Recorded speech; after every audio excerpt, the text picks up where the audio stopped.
But I think the main things is at the end of the day, volleyball is volleyball. It's in the same 9x9 court, and the rules are the same. So we. Is that on the back of your shirt? Yeah, it's on the back of the shirt. Beauty. A little free shout out for you. And it doesn't matter who's on the other side of the net. You need to still execute to the best of your ability if you want a chance to win. Woo! Let's go. What is up, ladies and gentlemen?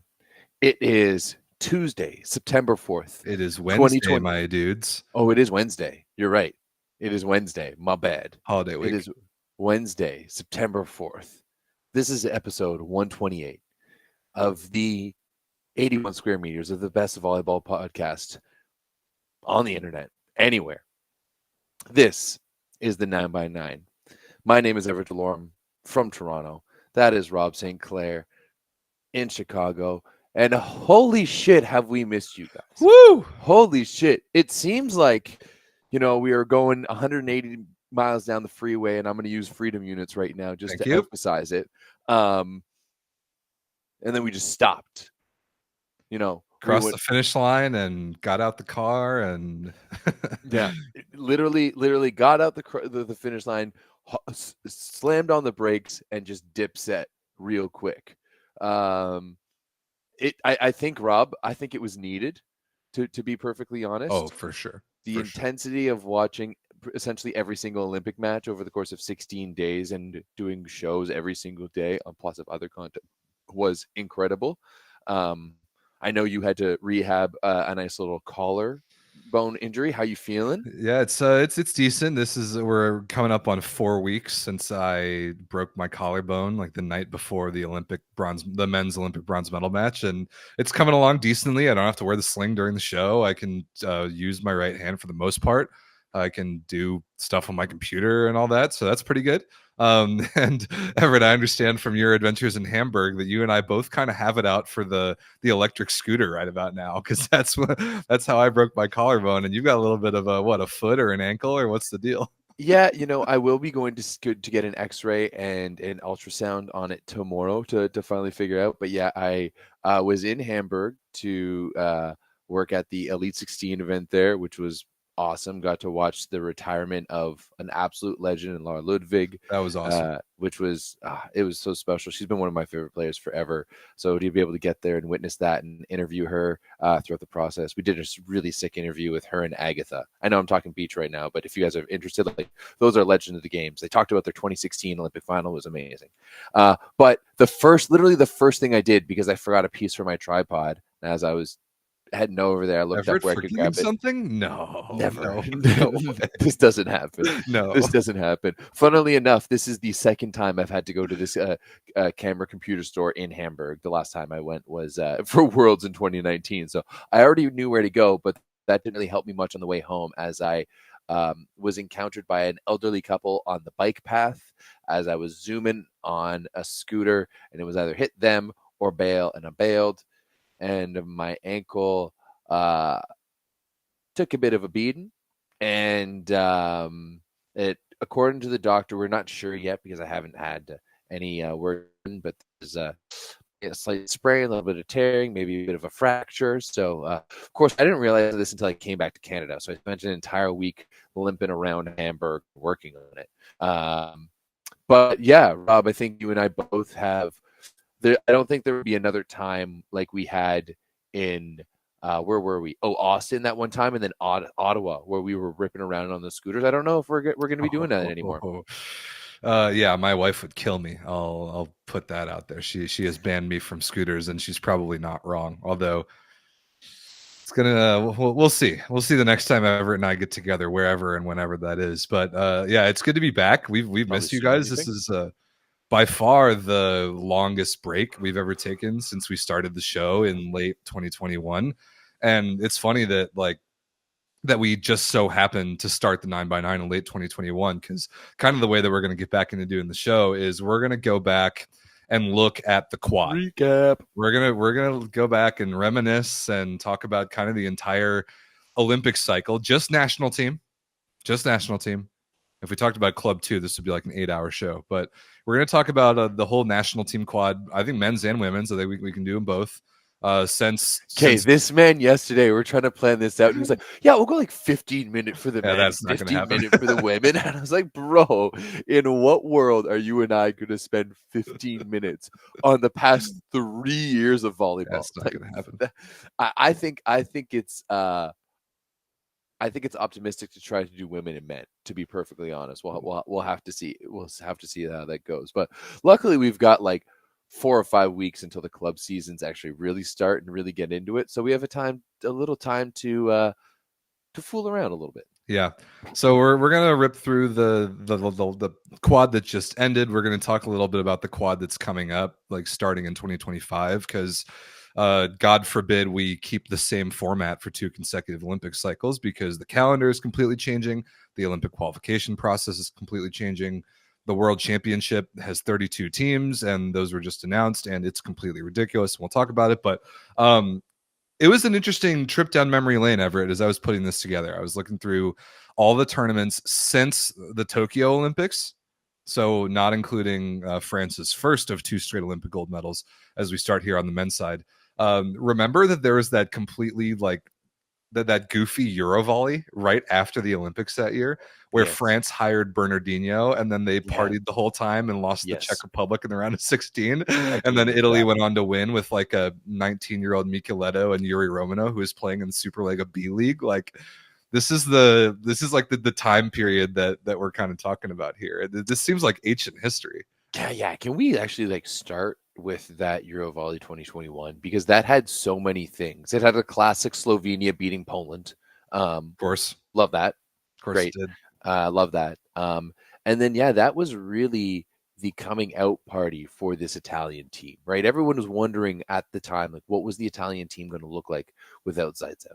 What was this Italian team going to look like kind of in that next generation without Juantarena as well? Because he had played at the Olympics and then like nothing after that. Juantarena and Zaitsev both that Olympics, and Kalachi, I think, as well. All 3 of them retired after that Olympics. Yeah, so that's where we really got to know Micheletto, of course.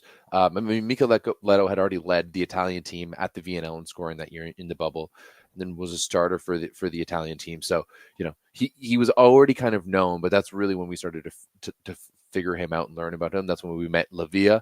That's when we met Romano. That's when this entire new generation of Italian volleyball has come to fruition. And Rob, if you look at that division of this team, like gold in 2021, gold in 2022, silver in 2023, and then nowhere to be found. Nothing in nothing in 2024. So it's one of those things that I think is going to be very interesting, and this is something that we can talk about. I think it's definitely one of the storylines that I want to look at into this next quad, and moving forward. And I feel like I'm already kind of jumping pretty deep into this based off just like looking at this one thing. But that Italian team we've watched maybe more than anyone else go through a wide variety of different results. Yeah, and just like a generational turnover that started at the beginning of this past quad and that culminated in failing to medal at the Olympics, even though they won that first Eurovolley and they won a world championship and lost in the Eurovolley final to Poland the following year, and then this year nowhere to be found. So it's interesting. It's going to be interesting how they attack this next quad, because they were the youngest team in the Olympics, kind of like we talked about. Thinking back to our shows from about a month ago, another thing ever that jumped out to me as I was putting this together, other than Norseca, obviously, guess what's the one team that is in every single row of this list? Every single row is Poland. Yeah. Bronze, silver, gold, qualified for the Olympics, going 7-0, bronze, silver, like they're everywhere. But that Olympic gold eluded them. But I remember back in the 2022 VNL, when it was the first time that we saw Nikola Gerbic take over as the head coach for that team, and what he was able to build in an extremely abbreviated quad. And with that 2023 year obviously being the peak, and then you can say whatever you want about Poland's 2024, but this was a cycle that we thought, and like a period, maybe even just more than the cycle. We thought that this was about to be a Polish dynasty.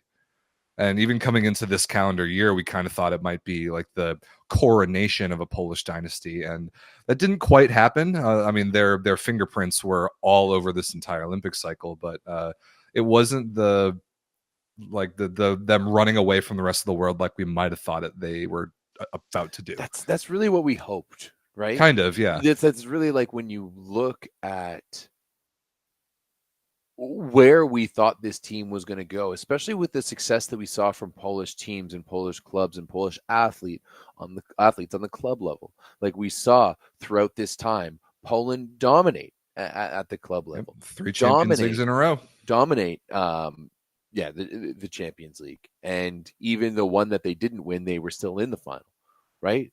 So like this is a country that has really turned it on. They naturalized arguably the best player in the world, adding it to a roster that was stacked, a roster that had already previously won like youth and junior world championships, with some of the best young players in the world. So yeah, like it was to be expected that this team was going to kind of take over. But Rob, I really don't think that what you saw over this 3 years of time, I think might have been one of the biggest shifts in volleyball maybe that we've ever seen. And maybe that's ridiculous to say, because like there's been a lot of big changes overnight in volleyball. But when you think about the game, the type of game that we had at the beginning of the quad, like at the end of Tokyo, leading into this, to how the game is played now, it's vastly different. Oh, totally. Like even if you look at how France played in that 2022 World League to how they played in the Olympics in 2024 is vastly different, right? Like I'm not sure I agree with that one for France. I think they were the one team that I think were that changed the least since Tokyo, and it worked out pretty damn well for them. I mean, they won 2 Olympic golds and they won 2 VNLs of the 3. And I think they changed in, like, they didn't change in roster at all, but they did change in play style. Gianni, right? That was a big change, right? Yeah, like Gianni was one thing, but I think like just their play style is grimier, right? It's way more pushing, it's way more throwing, right? Like especially throughout this this Olympics, like it wasn't as much volume to the right side as we saw kind of in 2021, for example, in my opinion. Like it was just a little bit grimier. Like we saw that team really transition throughout it very, very well. And I think like that was the team like best suited to be able to transition to the new age of volleyball, which is how they play with, like, especially the Ingapeth and Klevno. Like those are 2 guys who are perfect at throwing things down and having great court vision. Yeah, true. I think the style of volleyball did shift a little bit. And then one of the things, somebody just brought this up in the chat, and it's kind of important to inform the perspective of this quad, was it was right before it was like, I think February-ish of 2022 when Russia left the picture, when they got excluded, and they haven't played an international event since. And I mean, they won, well, the Russian Olympic Committee won Olympic silver in 2021, and then they had nothing to do with this quad that was. So like if they, hopefully eventually, I would like to see Russian volleyball back. There are a lot of things that need to happen before that's going to be possible, but we talked about this past Olympics, the one last month, being the most competitive top to bottom Olympic field of all time. Imagine if Russia gets added back into the mix. Like, yeah, come on. So it would be by Serbia and added in Russia. Yeah, Serbia, thanks for participating. But like I think that the shift in volleyball play style without Russia is really interesting, because Russia, I think, would have been the one team that whole, like, you know, hyper fast, smaller athletes, really skilled, a lot of off speed. Like Russia within the antithesis to all of that. Absolute antithesis to that. Like not they would be sitting back in the 2000s with the biggest roster and the hardest hitters in volleyball. And if they come back in against that new style, I'm fascinated to see how that goes. Yeah, I would love to see it. I think that like Russia's absence has, as you see it here, Like Russia's absence has allowed for Slovenia to kind of get in there and play, like just with a little more space, especially in Europe. But it's also allowed Japan to Yep. really push their style of play and to push their speed style. So that is right. Like I hadn't really thought about that. That's a good point, Rob. Where bringing like how different does volleyball look if Russia is playing at that? But then again, when you think about like guys like the Russians, like Kliuka and such, like I feel like they're a pretty skilled bunch, and they could roll with it pretty well. I'm sure that they could. I think that they're like the way that Japan, like you brought up, is a completely unique matchup, and you have to game plan for them in a very unique way. Russia's the same, and that you have to game plan for them in a very unique way on the exact opposite end of the spectrum. And like, I mean, I always hated matching up against Russia as an American fan because they were like they out physicaled us so much, and they play your game better than you do. Exactly, they played the game that we wanted to play better than us, and we typically struggled very, very hard against them. But then, I mean, I would think that Russia would dominate a team like Japan, at least the last time we saw Russia. But a lot's changed since then, so I don't know. Depending on where that fits in the mix. And then somebody else also brought up like kind of the decline of Brazil. I mean, they had that World Championship run in 22 where they took bronze off on basically Yoandi Leal's right shoulder, who, by the way, is playing club in Russia this year, which I didn't know until today. He's playing Novosibirsk, yeah. Oh, since that, Brazil, no medals at any of the 3 VNLs. They didn't win the South American Championship last year, and then they didn't make it to the Olympic semifinal for the first time in like decades. So in 24 years, and half the team retired. So that is a team to very much keep an eye on. And it sounds like we're going to be getting a little bit more, at least more accessibility into the Brazilian league, which I'm curious to dive into. I know nothing about the Brazilian league, and it will help us kind of inform like what we might be able to expect next from their national team. Because right now, I honestly don't know. I might actually get to go to some games later on this year. Yes, that might be in the pipeline. Yeah, so we'll see about that. But Rob, it's interesting because I've been having some chats with some volleyball people around, and I've gotten to chat with some people who have been in the Brazilian program and have been in the know, and it definitely seems like there is a bit of concern around Brazil with what type of players they're developing and how they're developing players.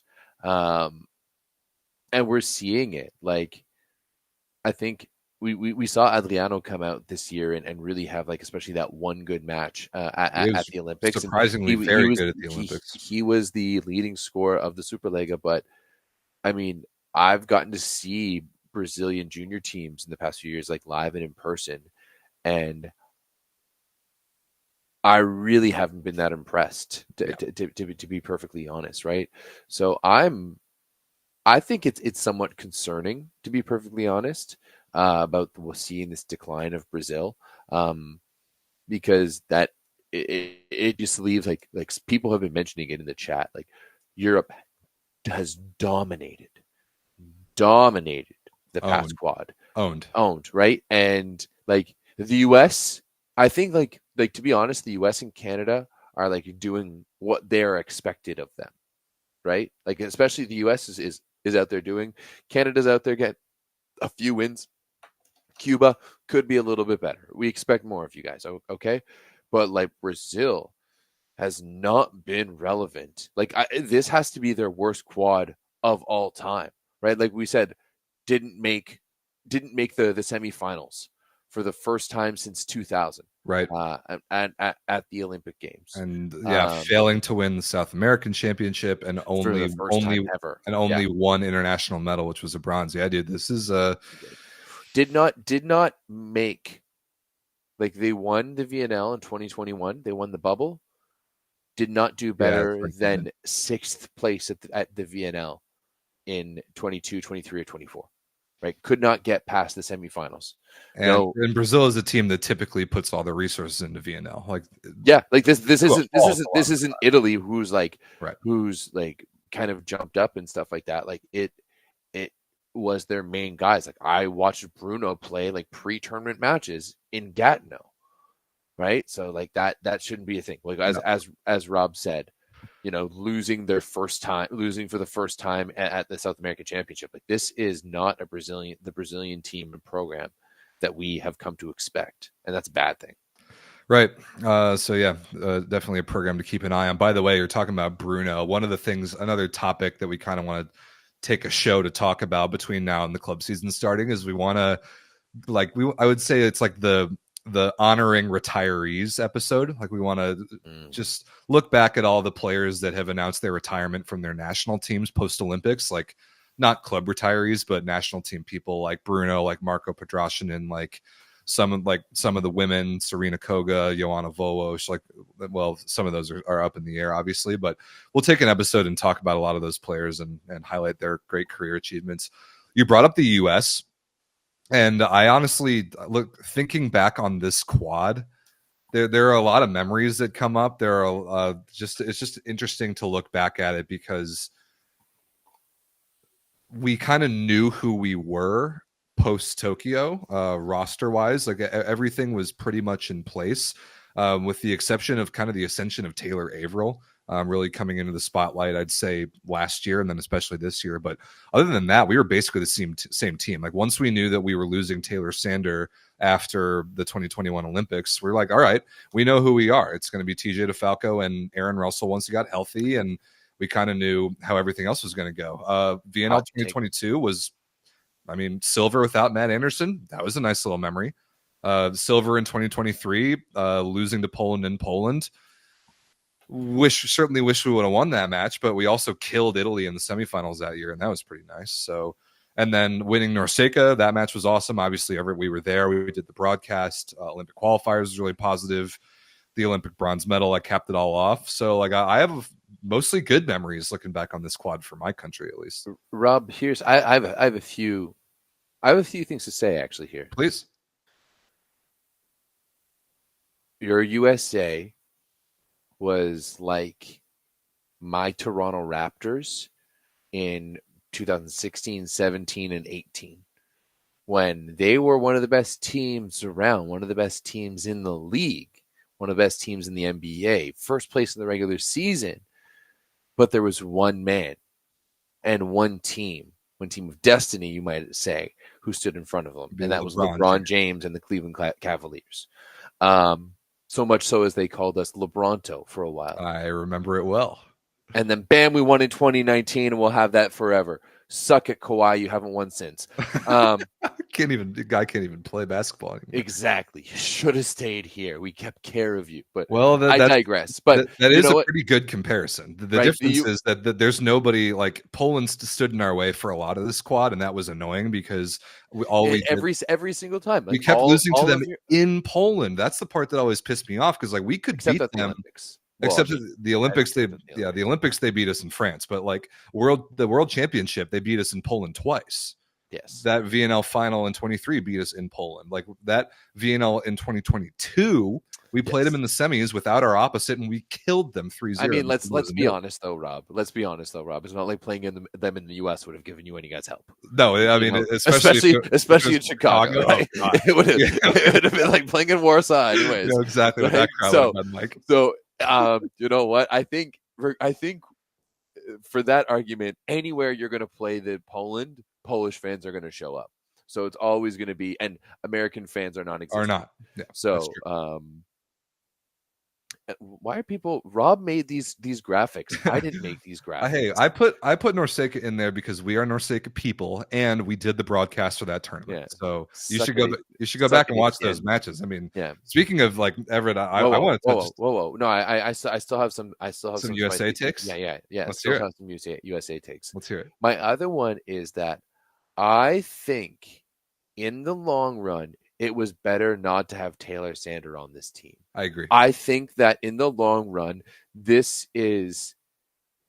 I'm not going to say it's the best possible outcome because I do actually think that like that semifinal goes differently, and you have France against USA in that final. Like I think that would have been a fun one, right?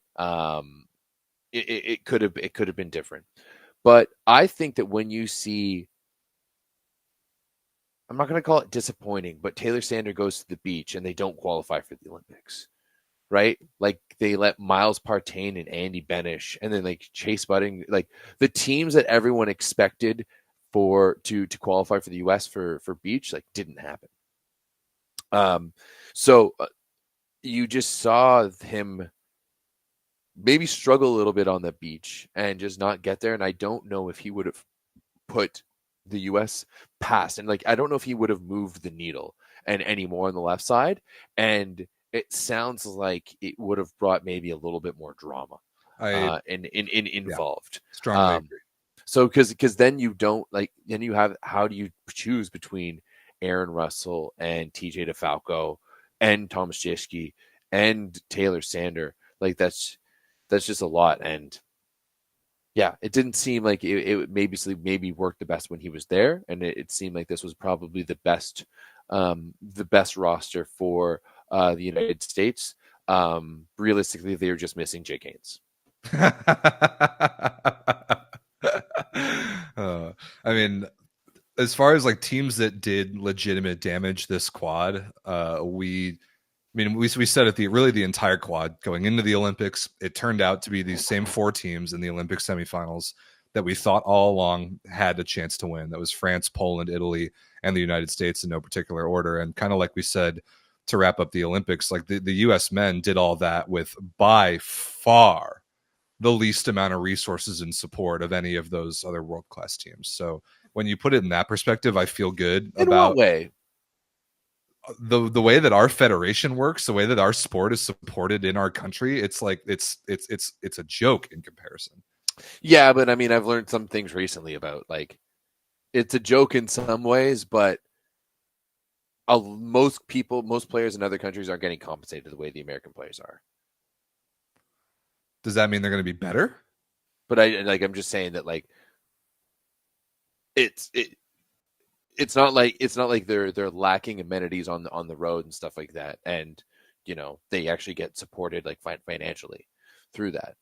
So like I don't know, I think when it comes to USAV as an organization, there's some downfalls for sure, but from what I've seen from the national teams, like they're fully loaded. It's not like they're missing like staff members or people for them to be able to no, I wouldn't say that. I mean, we're not talking about Cuba here, but like compared to Italy, France, and Poland, like they clearly prioritize volleyball way more, and their federations do a better job of supporting their national teams. Like we have learned a lot about the relationship or lack thereof between the USA national teams and the USA Volleyball Federation. They don't interact at all. No, like but I do think that like in the way that the American teams are run, like both the women's and the men's national team are well supported, even if it's not directly through the federation, but through their boosters and supporters and alumni and stuff like that. That's where they're well supported. Like perhaps, and yeah, well, there will be a lot to talk about when the new CEO USA Volleyball gets named, and that'll. I mean, do you have any insight on that? I do. Oh, I know who it is, but I'm going to tell you after the show. I'm not going to. Yeah. I know. I'm not expecting you to tell me in the middle of this, but the fact that we had a long chat yesterday. But by the way, this is what's going on. Well, I've known who it was for several months.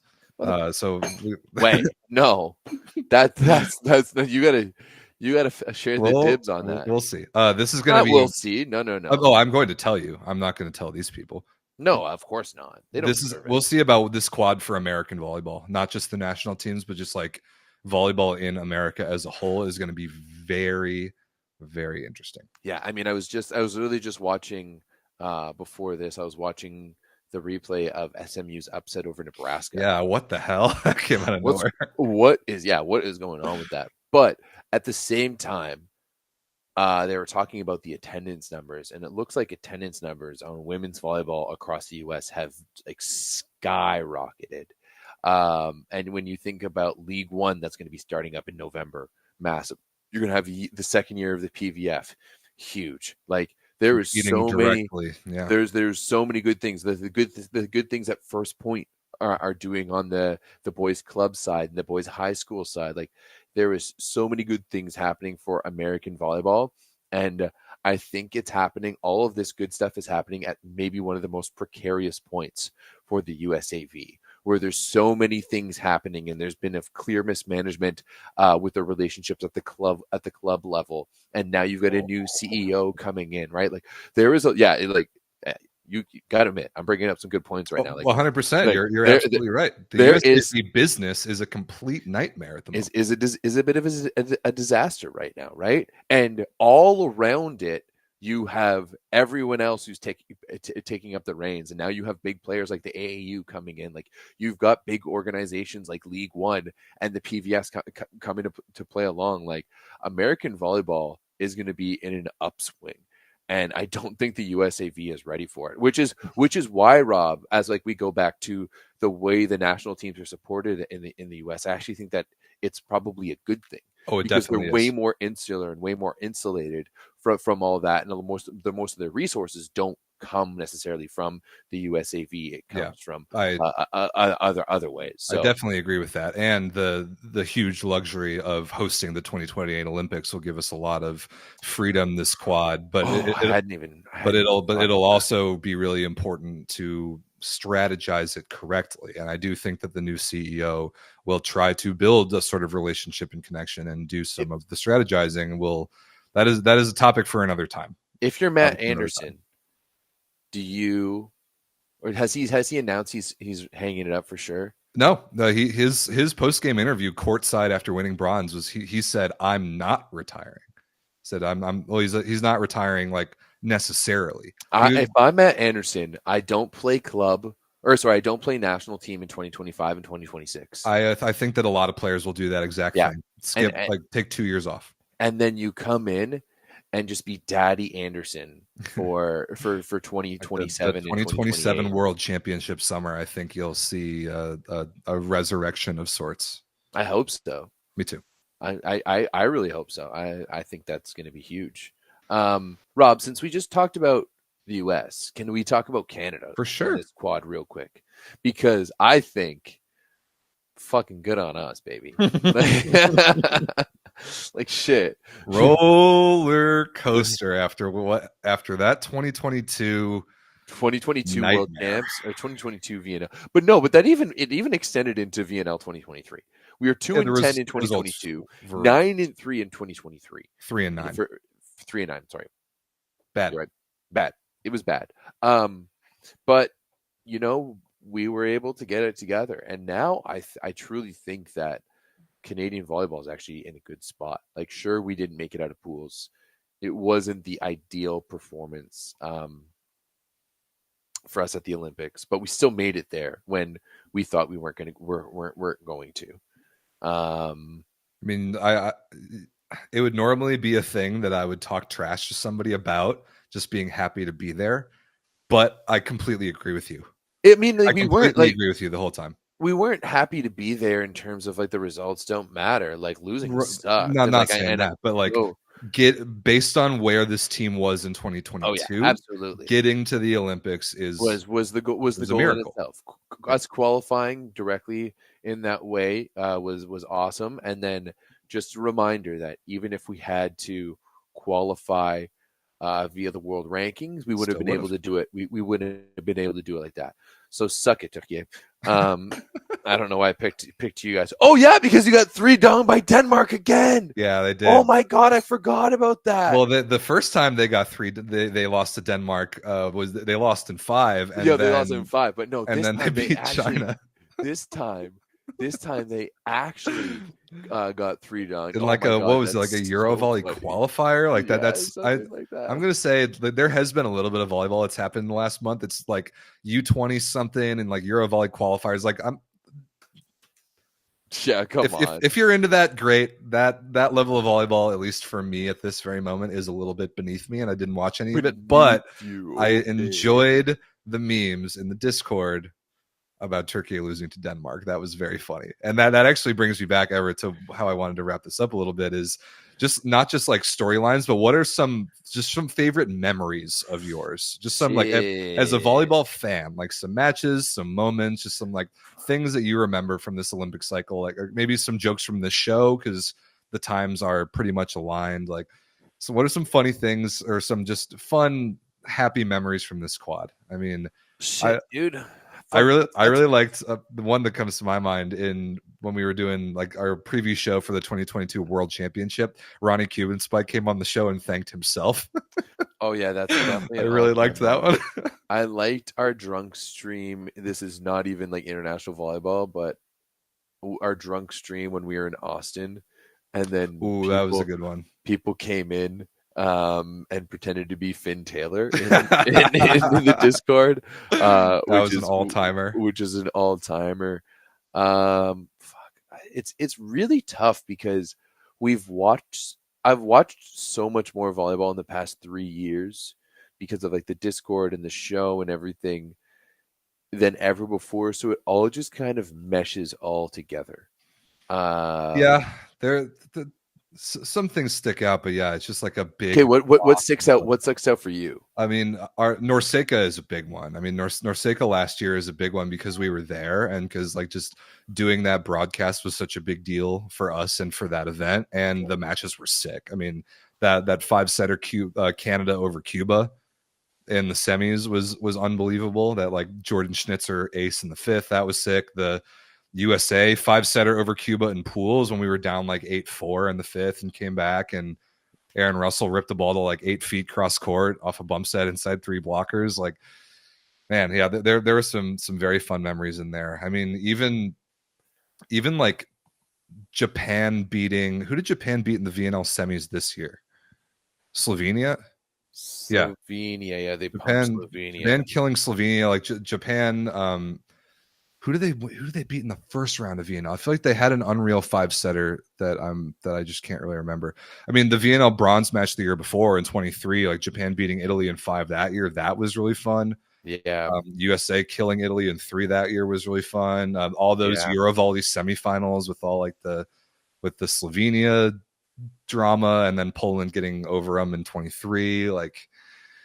Man, yeah, there's some fun stuff with that. Ooh, Bear Kai brought up Everett, you dressing up as Roberto Piazza for Halloween last year. Speaking of which, did you know Piazza, Iran next year? Yes, that's what I wanted to bring it up. That is, I pray to God. I pray to God. I pray to the volleyball gods, to all of the religious gods out there. Get Iran. That Iran and like they have never come to Canada before. Get them.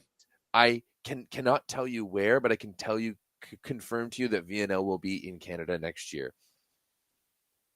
Iran has to be there just to see see Piazza in a different outfit, and for him to walk in and just look at us and be like, "Oh, Piazza." But like, oh my goodness, like this has the ability to, because like I feel like Iran needs like a taskmaster, like they need that hard edge. But however, it's Piazza and it's Iran, and it could go one of 2 ways. Yeah, like it could be fantastic or it could be terrible. I'm really fascinated by that. Yes. Yeah, so that I think that could be really spicy. But I think Iran, when I'm looking at the past 3 years, I think they have to be the most disappointing team for me.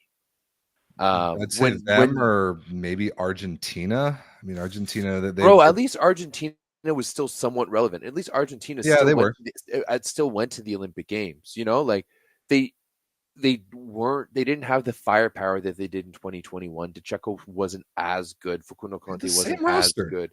But and a few of the guys were a little bit older. That's literally what I was in trying to say at that point when you cut me off. But when I look at our Iran, when you think about Iran in the 2022 VNL, when they were fantastic, and Amin was the first time we saw him, and then nothing after that. Nowhere to be found at World Championships, disappeared for the 2023 VNL, and then they weren't there at all. Like, this was a team that really grew nicely. And if you had asked me in 2022 which team is going to be more relevant come the Olympics in 2024 between Canada and Iran, I would have said Iran hands down. And yet Iran, it's not even like that they were bad at the Olympics. Like, they weren't even in the Olympic race. They weren't even in the picture. They fired their coach. Their coach quit in the middle of Olympic qualifiers. I mean, their coach quit the team in the middle of a 9-day tournament. That federation needs to completely turn it around. And yeah, I see it one of two ways with Piazza. Either he's the guy to turn him around the corner, or he's another in just a line of a firing squad of coaches that are going to get blamed for failures. Yeah. I think We'll that see. we'll have to see. I mean, I think that they have to give him a little bit of leeway. Well, they signed him for the whole quad, but we'll see if they we'll see what actually happens. do. Yeah, I mean, Slovenia sign Lebedew for the entire quad, and then canned him after the first first tournament. Yeah, I mean, Canada signed Ben Josephson for the entire quad and didn't even get him in a year. Great point. So those contracts don't matter. We know that. Speaking of Iran blowing it at Olympic qualifiers, that Olympic qualifier tournament, if there was like one tournament that was my personal favorite of the quad and just like the drama of it, it was probably that Olympic qualifier last fall. And it's kind of a shame that format is going away because that event was so much fun, or it created so much chaos. I mean, the Germany run that was all time 7-0. Canada coming out of nowhere to win a crazy stack pool, the Bulgaria Belgium game. That's another thing too. Like it would have been kind of like, we know exactly what Team Canada, how they revere Sokolov now. But yeah, you're right. That was a really fun one, especially too. It did provide a fantastic Discord meme after Canada won, and I threw my bike. You're coming home at like 3 a.m. from your work. No, it wasn't 3 a.m. It was like in the evening. It was in the evening time, probably like 11 or something, like 11 or 12 at night. And I still remember I was watching it, and my jackass of a former boss was kicking me out, and so I was just like walking down this like dark street with my bike and watching it on my phone, and then Bulgaria ended up winning, and I went a little mental, but decided to film it beforehand for your all's sake. Yeah, that was a great one. There were a lot of very good memes. The Discord has exploded and has provided us so much good stuff. I mean, and then Everett, we got to go to 3 straight VNLs and got all that golden content out of all that. Like the Max Holt Taylor Averill interviews were unreal. Always a great time. Yeah, for sure. Stephen Marr giving us the jerseys, like the Daddy Stankovic moment this year was all time. I think that Rob, this year's VNL was, I think, pretty special. For reasons that will become even more clear soon, probably. Yeah, absolutely. We've got big news. We just can't tell anyone yet. Yeah. Well, not until anything's official. Yeah, it's not like we've been doing nothing the last 3 or 4 weeks. So no, yeah, for sure. And a lot of shit's gonna happen. Good shit too. Well, we'll explain it all soon. But yeah, this year was pretty special, just because, we've been doing VNL for a long time. I've always done Ottawa VNL. I've been covering volleyball for a long time. But this year's VNL I thought was really special, just of how many content creators that were there and wanted to be around, and just how full TD Place was. And I'm really sad that arena is going, and that next year, if can neither confirm nor deny, but if VNL does return to Ottawa next year, it will be the last year in that building, because that building is getting knocked down. Right. And that's sad to me. I have a lot of emotional ties to that building. I've watched hockey games on that ice. I've played on that ice. My first concerts were seen there. VNL for years. Like, I'm going to be sad to see it go. But this year, I think it was really special, just with everything happening. And it was really dope. We got to go to VNL in Arlington, Texas, real quick. We did. And Norsika was dope. And I think that this year was a lot of fun, because we kind of got to be just ourselves, and do what we normally do at VNL.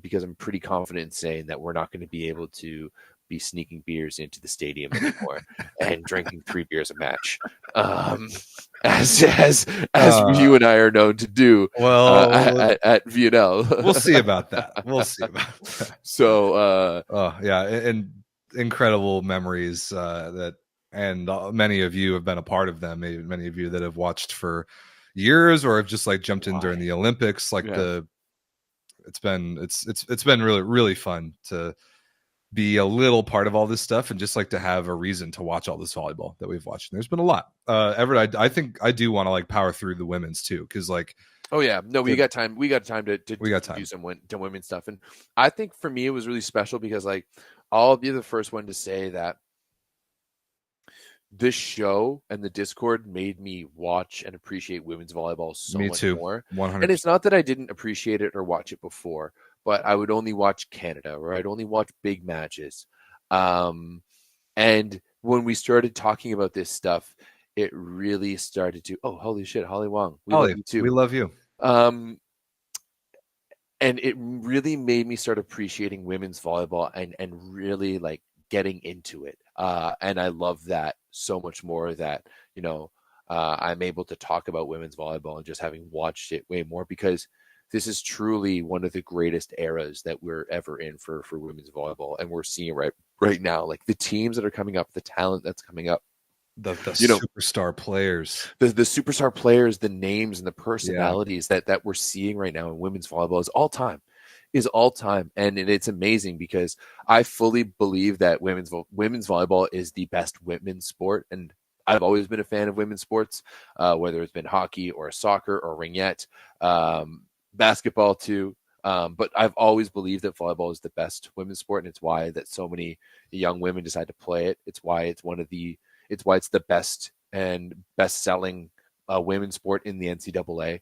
And yeah, like what we're coming into now, as we talked about with the leagues that are coming up in the United States, and what we're seeing with the talent kind of everywhere in the world, bro, like shit is about to be spicy here. But Rob, it's really interesting when you look at it. Italy really bookending things. Dude, I do not remember them winning Eurovolley in 2021. I have no memory of that.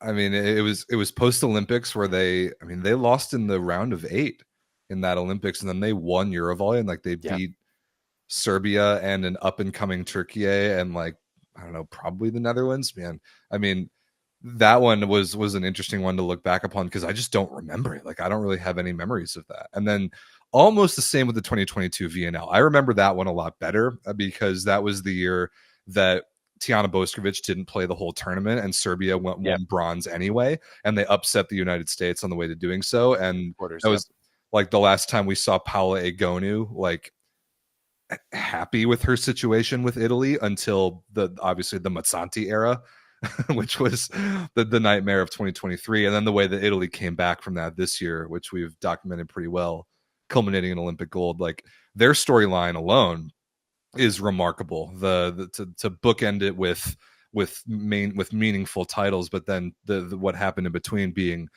so horrendous and chaotic for them, especially with their level of influence on women's volleyball and them having the best league. I mean, we could still call it the best league in the world, and we're all still for now, yeah. So like it is right that this quad, that Italy had so much to do with this quad, and Italy's rise, fall, and then rise to the top of the Olympic podium is what is going to end up defining it, at least as far as national team storylines. But like people are going to look back on this era decades from now, and we're going to appreciate the fact that we get to see Paola Egonu, Tijana Boskovic, Melissa Vargas, and Isabel Haak more so in the club game. The fact that all those players are in the same generation is historically great. And Stizak and Van Rijk and Gabi Guimaraes and like Fedorotseva, like the list goes on the women's side. It is really phenomenal. And I really think that we're only going to get better. Like that's really like we're really in that upswing right there. You saw it. Like I think, Rob, that the next little bit with Italian volleyball, especially if they continue with Velasco at the head of that program, is really going to be dominant, especially with some of the younger talents that we're seeing come up through the systems, like the Omo Ruiz and the Antropovas and the Maluwals, and who's that one girl that I really like that looks like she's a Greek statue, Braki. Oh yeah, Martina Bracchi. I like her. Martina Bracchi. Like, there's just so much good stuff happening in Italian volleyball, but also too, like, I know that a lot of Turkish fans are going to look at this quad and see it as a failure. That, like, they didn't medal at the Olympics. But I think that just when you look, like, the fact that you have this many people in Turkey caring about this team the way that they have been, I think that that's special. I really do. I think that they built something special, and they built a love for the game and a love for the team. That's the hardest thing to build. It is the really hardest thing to build, right? A passionate, big fan base that actually cares and that actually moves the needle. I would argue that Italy doesn't even have that. No, they don't. I absolutely agree. And I mean, hey, we don't even need to go down into some of the abuse that a player like Paolo Agonu has received. Talked about it during the Olympics, but that's just terrible. That's terrible in itself. And I'm not saying that the Turkish players don't receive abuse. Hell, because of their infamy and superstardom, they might receive more abuse. As you know, that's why we've learned that maybe they run through the media zone so quick, because they haven't been down with some of the media stuff in that. So I think if you're a Turkish fan and you're listening to this, I think you should be really fucking proud of your team. I think you should be really proud of what Turkish volleyball has become in the eyes of the world, right? And has become in women's volleyball, you guys are elite. You're a superpower. Yep. Your league is one of the best in the world, and on the top end, it might be the best, and your team is one of the best. And I think that there's so much to celebrate about that, especially because it's just going to get better, in my opinion. Right? Very well said. Melissa Vargas is still young.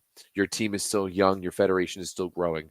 And there's only but success in your future. Tremendous coach, lots of resources. Oh, yeah. Yeah. And I mean, I remember when Turkey won VNL last year, when in Melissa Vargas's first tournament, I remember Berkay saying at the time that it was something like Turkey's first international tournament won as a country in team sports ever. Shit. Ever. Like, it was the first time a Turkish national team in a team sport had ever won a major international tournament in any sport ever. And that's incredible. And yeah, they're not going anywhere. I certainly agree with that, even though this year wasn't as good as I'm sure they wanted it to be. Last year sure was. I'm real curious about Serbia, Everett, because they had, I mean, pretty undebatably, they had a good quad. I mean, they won a world championship and they took 2 silvers at Eurovolley. But then they crashed hard against a ceiling this year that I think is going to cause some pretty seismic change in how their federation operates. I mean, we already know that Giovanni Guidetti's not returning. We knew, I think, at the Olympics, he himself said that his contract wasn't getting renewed. So they're going to have to find a new leader. They're going to have to just re-strategize. And because we saw them for basically every VNL, this quad just punt the tournaments. The first one worked out great for them. They won bronze without their best player, and then they won a world championship. But then they lost the bidding war on Daniele Santarelli. He left for Turkey, and it was never the same. It was never the same. So how does Serbia manage the great resource that is Tijana Bošković versus like everything else in that program and getting much more out of it? Because they were tough to watch at this Olympics at times. I mean, they got slaughtered in that quarterfinal. Not even close. Yeah, I don't know if you manage that anymore. Like, Bošković is not. I guess she's only 27. She's the oldest of the 4, but she's the oldest of the 4. Yeah, she's in her prime, but 31 is the last. Like, you're not going to be Jordan Larson out there balling like into your late 30s with the amount of volume that she's taken and the amount of and the amount of volume that she will need to take. So if you're the Serbian Federation, I think you need to take a page out of Santarelli's book from 2022, and you need to learn how to play without her, right? You need to learn how to play without her and develop. And I mean, you had some really like Krtajic and a few of them. Like you have a few really good young prospects in the program out there for Serbia. So they need to find a coach who is probably less temperamental than Guidetti and is able to navigate the difficulties between like the team and the federation. And I think that's going to be the big thing. I think in reality, and all of my context for this comes from just chats in the Discord with people from Serbia, and or friends of mine who used to live in Serbia and now live in Canada. And it does seem that there's just a different outlook on sport in Serbia compared to when it was like the further they get away from like the Yugoslavia, the Yugoslavia communist era which was where there's always a big emphasis on sport, right? Because there's always a big emphasis on that community aspect, and now there's just less emphasis on that, so it's less open to everyone, and that it's really affected the way like it's played at a lot of levels. So it's going to be very interesting to see how Serbian volleyball tries to evolve and regain its prominence, I think, because like the women are holding on for dear life, and the men they have that one great player. The 'cause men they have do that not one- have that, and the men No. are.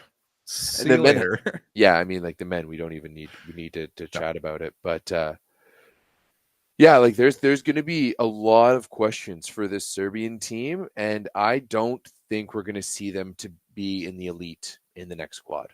I really, I don't think I can see it. Of the No, teams that are elite there, like you're going to need to bring in a good young coach with good young vision, and you're going to need to trust them. And I don't see that possible. I agree with you. I think it's Italy and Turkey are going to be the two teams to lead the charge in the next quad. Serbia, I agree. I think will fall behind at least for the first couple years, and it depends on the leadership that they get if they're able to turn around and figure it out for LA in 4 years. Another team that I kind of want to see step back forward is Brazil. I'm curious about Brazil because, I mean, looking back at the quad and thinking back upon who Brazil was and what Brazil did, like the level of historical success that we're used to from Brazil wasn't there. But it was the eye test of this year that I think saved it for me personally a little bit, even though the results weren't what they wanted them to be. I mean, they went on. They're the first team ever to go undefeated in the VLNL preliminary round. They did that this year, failed to medal. Didn't drop a set in the Olympic Games up until the semifinals, which they lost to arguably an inferior United States team, and they ended up winning bronze. But like Brazil is another team I'm curious about. Great sports country, great volleyball country. They have that great player in Gabi, who I think is 30. So I would think that she has probably one more Olympic cycle. I think that most of their team, other than Thaisa, obviously, who has announced her retirement, they're going to bring back a lot. So can they be a team to finally like take routine spots on podiums? Because this year, this squad was defined by coming up barely short for Brazil. And they have more to build upon than the men do.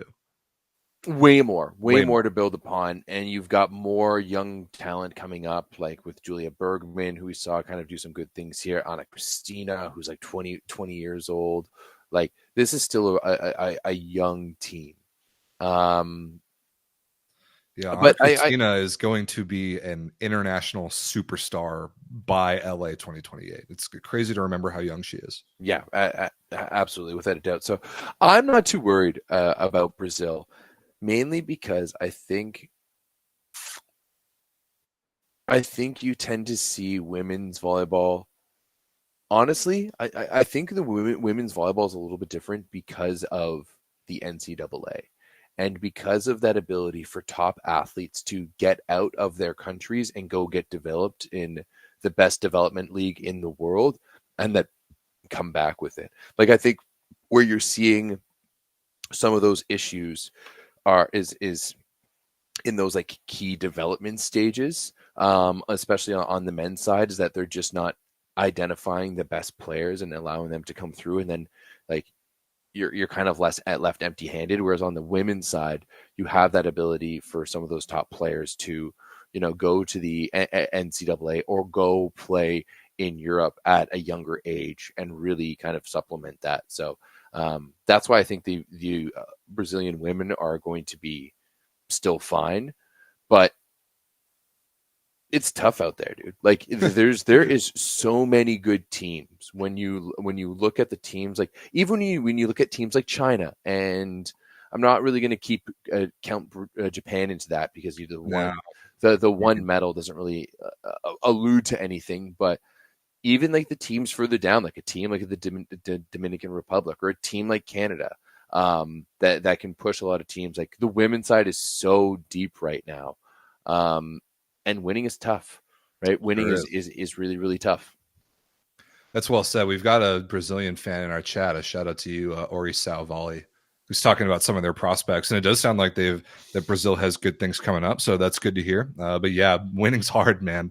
There's a lot of really good teams. And more importantly, if you don't have a player of the Egonu, Hawk, Bošković, Vargas caliber, then you've got to figure out something really special to do to be able to beat the teams that do have that player. Because that's the thing that Serbia, I think, is really struggling with, having that great Bošković player, but having really nothing around her at the moment, or certainly not this year. Italy is a good team around Paula Egonu. Turkey can be a good team around Melissa Vargas. So like and Brazil, for example, doesn't have a player like that. They have Gabi, who's unbelievable, but the role is different. Your team as a whole has to be so much better, even compared to those other teams that have the superstars, if you want a chance to beat them because they have those athletes. That's what I think is really interesting. And similarly, I think the same goes with the United States. And there's going to be a huge identity crisis for us on both the men's, but I think especially the women's side, because as women's volleyball in America shifts this quad, there's going to be a lot of change. From what it sounds like, pretty much I'd say, I think 9 of our 12 Olympians from this year are staying at home to play for the foreseeable future. Dana Retke and Catherine Plummer and Avery Skinner are going back to Europe, as far as I know. And I think everybody else is staying at home. At least those crew are playing for League One. You have the PVF as well. And then I think there's a good chance that some people, like I've heard Lauren Carlini's name floated as a player that might retire from the national team. So I think as for both national teams, I put this on Instagram kind of recently, but it's worth talking about. Step one is for both USA teams going into the 2028 quad, because we're hosting it. Step one is hire the new CEO and figure out what the relationship is going to be between the federation and the national teams. Step two is figure out who you have, who's going to retire, who's going to take a year or two off, and who you can build around. And then step three is strategize the quad. Like figure out what tournaments are we going to prioritize where, and what resources are we going to put to winning or to developing or whatever, because we have the luxury of not having to qualify for the next Olympics is going to be fascinating. And with all that movement in the NCAA, Everett, like you said, like I saw something. I wish I had the numbers, or I wish I could remember where I found it. The number of international players, women's volleyball players playing in the NCAA this year is outrageous. How many? It's thousands. It's crazy. There's the number of athletes from other countries that are identifying what you said, that the NCAA is the best women's volleyball development league in the world. Well, it's 100% that too. And I do think that there's something to be said about like, there's that glamour. Like I've had Canadian kids being like, oh yeah, no, I wanted that American college experience. Like I wanted to go down. I wanted to go down and have that experience. Because even though in Canada, where it's like probably the most similar to anywhere else, like it's still a little bit different. And then also too, like when you consider it, there's like 360 some Division I programs. So many. And if you times that by 18, which is now how many scholarships you're allowed to give in women's volleyball, like that's a shit ton of players, right? So yeah, like I think bringing in those internationals is a smart thing. But Rob, for me, where I was trying to go with this is this now when the US is in the perfect, like the USAV alongside with their leagues is in a perfect position to start pressuring the NCAA to change the rules. I agree. Now, I still think that the NCAA rules are some of the best versions of volleyball that we have. Just for the sake of the product. Just for the sake of the product, yes. I think that the game that we see when you allow like those subs and stuff like that leads to a better on-court product. But to me, you have to go one or the other. Yeah. If you're the NCAA and you're going to start developing these players, because there's no doubt about it that the way the NCAA develops athletes, which is not in a line in accordance to what needs to happen on the international level, the level at which they do so is no other. Like there's no development league in terms of the intensity and how much you're going to get better. But there just is the resources, just the resources and the reps. Like it is like a ubiquitous across the board that if you're playing D1, especially, you're probably stepping down in terms of resources when you go pro. I agree. Yep. But the way that the NCAA's game is played with the amount of substitutions and the libero serving and stuff like that doesn't lead to producing those high level superstars like you're going to need at the Olympic Games, because this is what we're now starting to see that trend. And I think it's a similar trend to what we've seen in the NBA in the past, where you have teams that are really good all around, and those all around teams who use everyone are really, really good throughout the regular season, right? Remember the Raptors in 2017, 2016, and 2017, like a reference to earlier in the year, right? A good team that spread the floor. But when it gets down to the nitty gritty, once it gets down to the playoffs, and once it gets down to winning, you need the athletes, right? You need these superstars. You need the players who have that mentality of like, I want to win. And I want to win. But, and the ability, absolutely. But I don't think the ability is necessarily lacking from some of these other athletes, but it's more so just lacking in terms of that mentality, right? Where it's not that mentality of I want that ball every single time, or in gut check time, like I need that ball. I think that maybe you get used to someone else doing it for you.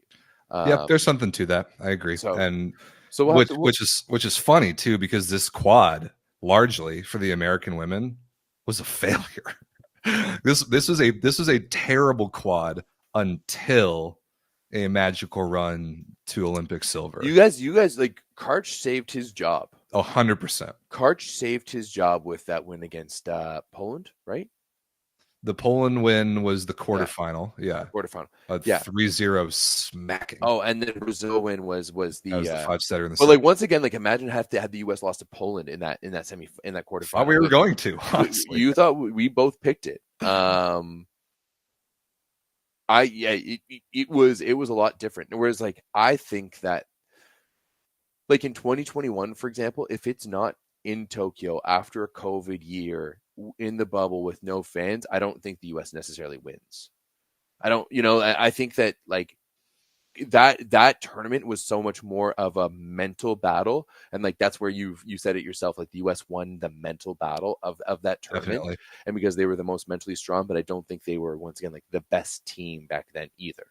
But they were able to clutch it through. There is something about just America when it comes to the Olympic Games. We all know it's illegal steroids that you guys put your players with it. We're not Russia. All right, relax. We are not Russia. Nobody. Fortunately, nobody is. Yeah, bad quad, 0 medals. We didn't even win Norseka, and then all of a sudden, Olympic silver. So we take those. If you just look at the history in terms of Olympic Games, you're like, oh yeah, the American women were good. They won gold, and then they followed it up with silver. If you forget what happened in between. And then you mentioned Poland and their ascension. That's another team I'm curious about, because like out of nowhere, Lavarini, tremendous coaching job. Got obviously a great volleyball federation. Their league is pretty good. They're pretty young. They are apparently losing Joanna Volosh. I hope that that's not the case permanently. But that's another team that I'm curious to keep my eye on, because they those 2 VNL bronzes were nice, but where do they go from there? Man, I guess we'll see. Yeah, I think Poland, there's 2 teams that I want to see really take that next step into the next group or solidly place themselves in the next group, and Poland is one of them. I think that Poland can really establish themselves as an elite team. And I think with the exit of Serbia, it's the perfect time for Poland to slot themselves I agree with that. Into there. Be that next European team. 100%. And I think Poland can be that. Like we saw, like with Lukasik and Czernianska's super young, Benchik. Yeah, the middles are under 30. Yeah. I'm pretty sure. Jurczyk and Lethal Barbie, man, that is awesome. An awesome pair. So yeah, like I think that as Stizek learns how to deal with the pressure and learns how to be an elite player, and this team went from being nothing essentially back. How well did they do in Eurovolley? They've never been relevant from what I can remember. They got 3 down by Turkey without Melissa Vargas in the quarterfinals of that was a previous regime. I forget the coach's name, but he was universally hated, and like Volleyball didn't play underneath him. And then when they hired Lavarini, everything changed for the better. Yeah, exactly. So there's some really good things happening in the Polish ranks, and I'm really excited to see, especially like as volleyball gets bigger and bigger, and women's volleyball get bigger and bigger in the country. And the other team, Rob, that I want to see take a big step up is going to be my Canada. I knew it. Well, I mean, had to get us in there for sure. But we got to talk about them. Like Canada is relevant, and I hope they continue to be so. I still say to this day that we should have been in the Olympics, but we didn't take care of business when we needed to. That was on us. No one else to blame but ourselves. And that is what it is. Okay. I think that, like, bro, just us being one step away from the Olympics was huge. Right. And you saw like getting better year after year after year at the VNL and being more and more relevant. With the young talent that we have in Akira Van Ryk, in an Alexa Gray, in an Anna Schmreck, who's going to be finishing up at Wisconsin now, like, bro. And then I also have to like actually tip my hat to Volleyball Canada and the women's national team program and Carrie McLean. Carrie, why can't I remember your last name? And Carrie, and Carrie McDonald. Sorry. Carrie Mackham, I apologize. And before the pandemic, Canada had no like junior or youth team programs, and now we're seeing that happen at the U17, at the U19, at the U21 programs, and we're seeing like a proper B team. So I've really seen the program step up all the way and really fully be supported, and that makes me really excited, and we're seeing it with the results too. I think Shannon Windsor is the perfect person to lead this team. I loved talking to her in Arlington. She's just an awesome volleyball person. Yeah, and she just wears her heart on her sleeve. She's not guarded. Like, I love chatting with her so much, and yeah, I'm really excited to what's to come with this team. Yeah, she really loves the lengths of your interviews with her. No, okay, she's the one who like, every year, but like, it's literally like I asked her a question and then she just goes. It's not like I ask her a million questions. I ask her the same amount as anyone else, and she just talks. But this is why I love her. I've really grown to love getting to know her, and I hope I get to know her even more so in the future, because I'm very, very confident now in the like the hands who are leading the team and the direction the team is going. So yeah, I think when you look at this team, and Bree is going to continue to play in Brazil, and Alexa, and like Kira Van Ryk's playing for Vakif Bank this year. Yeah, that's right? sick. Like, let's go. Should be good. Sick. So yeah, I think Canada, especially because we're going back to a continental qualification and the US is already qualified, I think Canada, I'm almost going to guarantee that both teams are going to qualify for LA. That is a very nice situation for NORCECA teams this year. That's for sure. I'm trying to think of some great memories, some matches that stick out.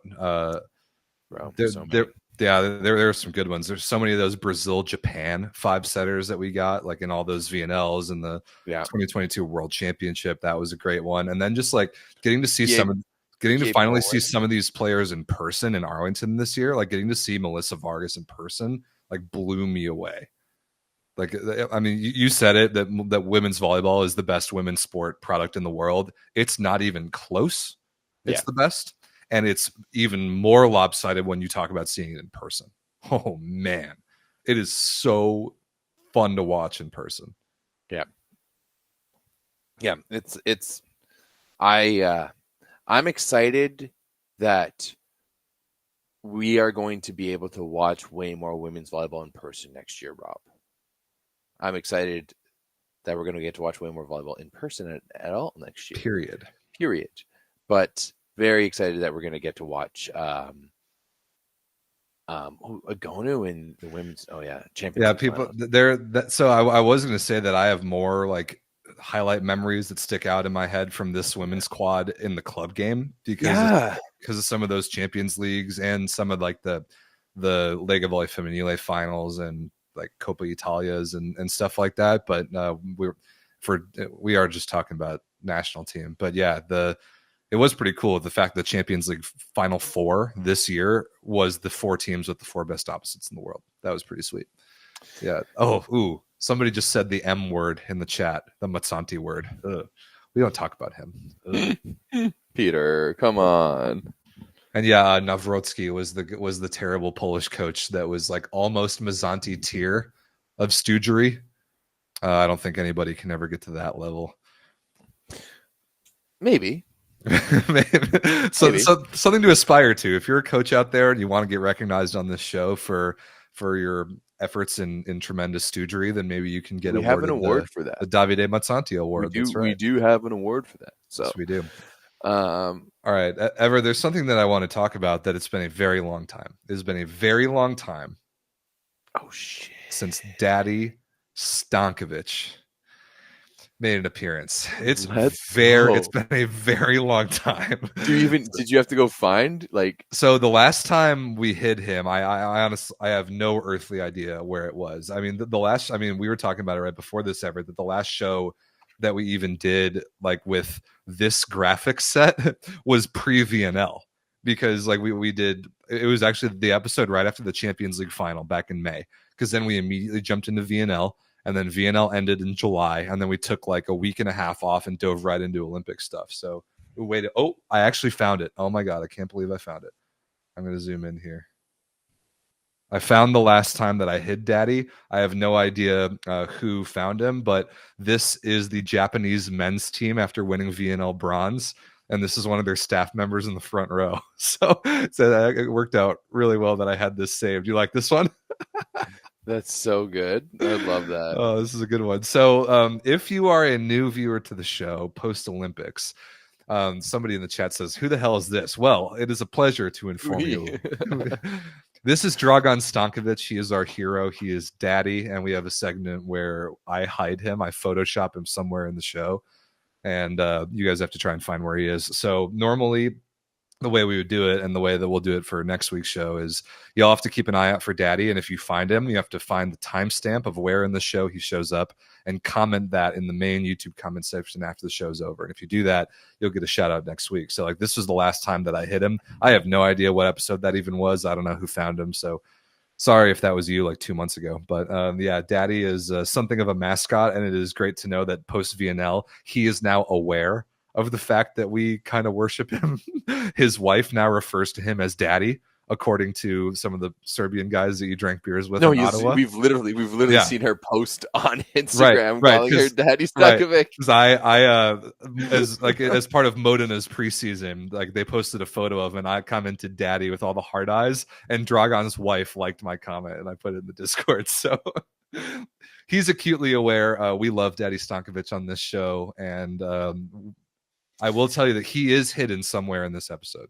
That's amazing. So you guys got to find him. We're back. We're back to it, baby. We're back to the Define Daddy segment.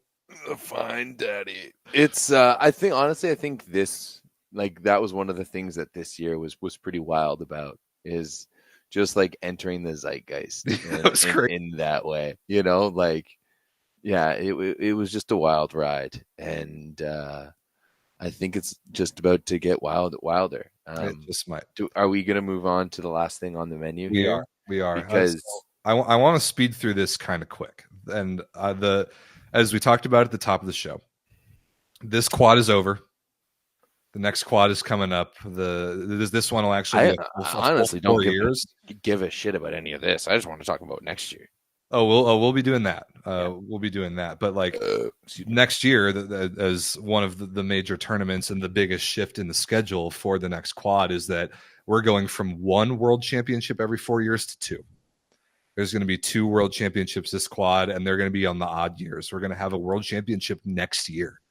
And then we're going to have another world championship in 2027. And then we're going to have the continental championships in 26 and 28. And I really hate that there's a continental championship in 28 after the Olympics. I think that's completely pointless and is a total waste of time. But yes, that's what we had in 2021. Yeah, but that's because the Olympics got pushed back a year. Yeah, the continental championship was supposed to be that year. But we do have a world championship next year. And one of the big things about that world championship is that it's expanding. The field expanded to 32 teams. It's always been 24. The field expanded to 32 teams. And we know, Everett, where and who these world championships are going to be. And I don't know which one is first on the calendar. So I'm Thailand. That's the women. The women's one is first in the calendar. So we now know that the women's world championship in 2025, the first 32 team event ever in that tournament, will be hosted in Thailand probably September, I assume. No, it starts on August 22nd. Okay. So we do know this. And the field is set as well, because we knew that once this change in the format was announced, it was going to be the top 3 teams from each continental championship in 23 that qualified. So we know those 15 teams.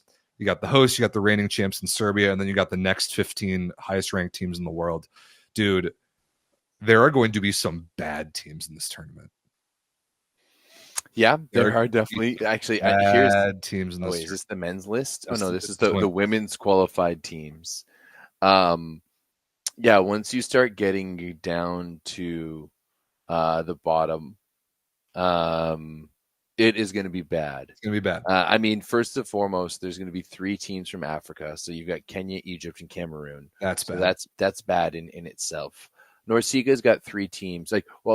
South America's got 3 teams. So you've got Argentina and Colombia, which aren't great. Argentina is respectable though. Didn't they just win another Pan Am on the women's side? Yeah, no, but that's Pan Am Cup where you're playing against Brazil's B team, USA's B team, Canada's B team, Dominican's B team.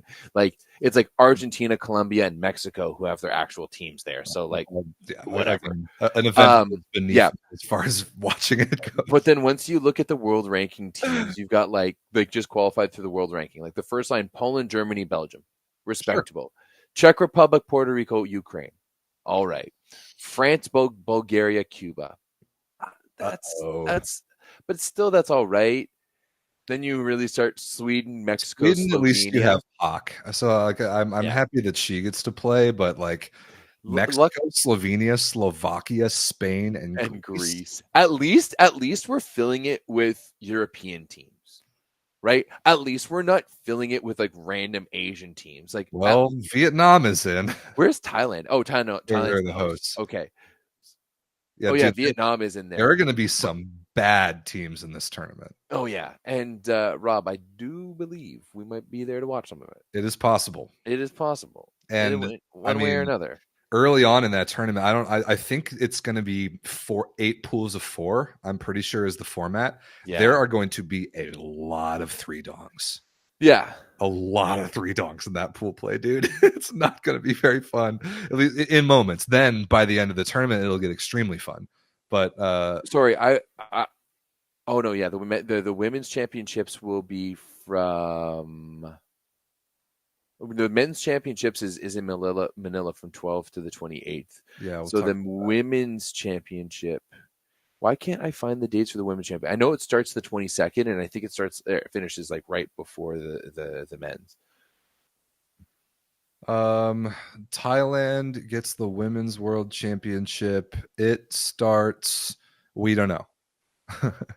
Yeah, the at least the Volleyball World website doesn't have a date that I can see immediately. But whatever, we have over a year to talk about this. I am concerned about the quantity over quality approach, at least as far as expanding the tournament goes.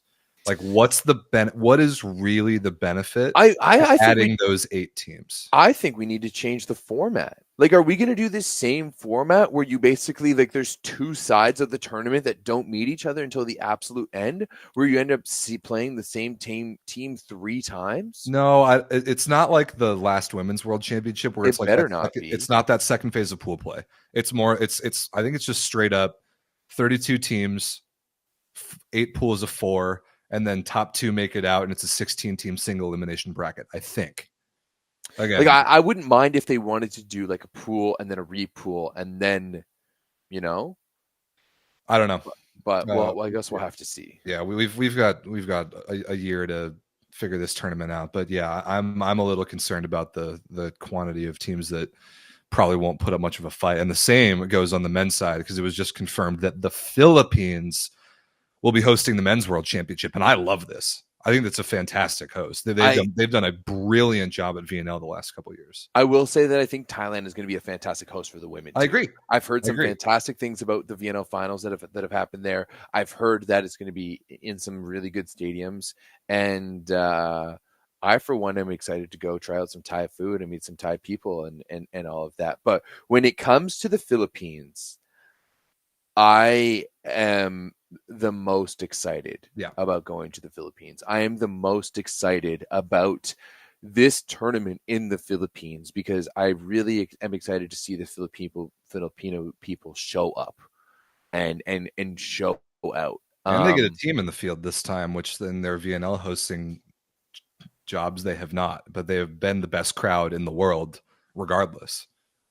But like, again, there are going to be some bad teams in this tournament. This one isn't terrible. Dude. Well, okay, Libya. Algeria and Libya is Colombia, Qatar. Colombia I've watched play before. Qatar actually is not bad. Korea. Chile isn't bad. I've seen Chile played. They're all right. Romania has Romania's got some young talent. I think you're going to see less garbage on the men's side than on the women's side. I agree, but still, there's going to be some dongings. Oh, there's going to be some dongs for sure, but like, they're going to be dongs left and right and center. Libya and Algeria. That is tough. Yeah, I mean, Egypt beat Japan last year, so like they at least are competitive. No, Egypt is legit. Tunisia without Bentara, probably that's not very good. China gets back in the mix with Vital Heinen as their head coach. That'll be kind of fun. This is just going to be, Finland is respectable. Portugal is respectable. Czech is respectable. Bulgaria with both Nikolovs should be respectable. Belgium, Ukraine, Netherlands. I mean, yeah, probably a little bit better depth in this event, but still going to be a lot of dongings in pool play. I am very excited about the Philippines hosting this. They're going to do an awesome job, I'm sure. Yeah, I really think so. I was hearing how crazy the Filipino fans are, and Rob, I think we may have to be a little worried if you and I go to the Philippines. We may get mobbed. we may get mobbed. Good problem to have. I might start regretting some of the things I've said about Ran over the years. The people on Twitter. I might start regretting them calling it one of the weirdest Stockholm situations ever. Stockholm syndrome. Well, get ready for a year of spin zones in order to prepare for going to that event. Oh man. Yeah. So I'm stoked. Thailand, Philippines, and Thailand. I think that's gonna be awesome. I really like that idea of hosting it in nations that love volleyball, even though their teams aren't necessarily that great. Yep, I agree. And so that's going to anchor next year's calendar. You get a world championship in an odd year, which is going to be a little weird. Also, remember that the VNL, which will continue to be played every year, it's expanding. There will be 18 teams in the VNL starting next year. Format will be a little different. think it's going to be 3 sites with 6 teams each per week instead of 2 sites with 8. So that'll be interesting. Continental Championships in 26 will be interesting. And then the new qualification format, which I think is the last thing to talk about here. We're going to have teams qualified for the Olympics 2 years before, which is crazy. The winners of the Continental Championships in 2026, one from each continent. So we'll have half the field because we have the U.S., who's the host, and then 5 teams, the winners of each continent in 2026 will go to the Olympics in 2028. Like, we'll have half the field set 2 years in advance. Then you have the top 3 from the World Championship in 27 who hadn't already qualified. They'll get in, and then the last 3 teams will be world ranking, kind of like this year, I assume, at the end of the VNL, which actually ended up being pretty electric, like following along with that world ranking race. But there will only be 3 spots instead of 5 like there were this year. So that's different. Another quad, another different qualification process, but the way the calendar and the qualification process go hand in hand, it's just going to be an adjustment, and we'll kind of see how it goes. So right now I'm looking at the competition hosting schedule for NORCECA, which is interesting because right now NORCECA is saying that the NORCECA championships are in 2025 and 2027 instead of 2026 and 2028 as it should be. However, if they were, because like the last times we had our NORCECA championships would be 2023, the next one would be 2026, correct? Yep. That's right. If they were to move those forward, the hosts for the NORCECA championships on the men's side would be Mexico, and on the women's side would be Canada. Sick. Hope that's true for both. Yeah.